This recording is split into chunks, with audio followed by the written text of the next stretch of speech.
मुझको लौटा दो बचपन का सावन, वो कागज की कश्ती, वो बारिश का पानी, मोहल्ले की सबसे पुरानी निशानी, वो बुढ़िया जिसे बच्चे कहते थे नानी। वो नानी की बातों में परियों का ढेरा, वो चेहरे की झुर्रियों में सदियों का फेरा। भुलाए नहीं भूल सकता है कोई,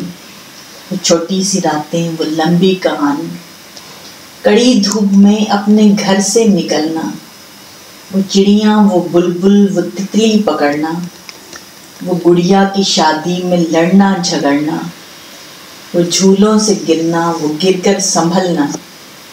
वो पीतल के छल्लों के प्यारे से तोहफे, वो टूटी हुई चूड़ियों की निशानी, कभी रेत के ऊंचे टीलों पे जाना, घरौंदे बनाना, बना के मिटाना,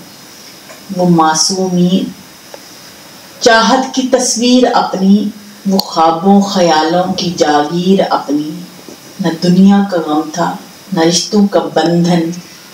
बड़ी खूबसूरत थी वो जिंदगानी।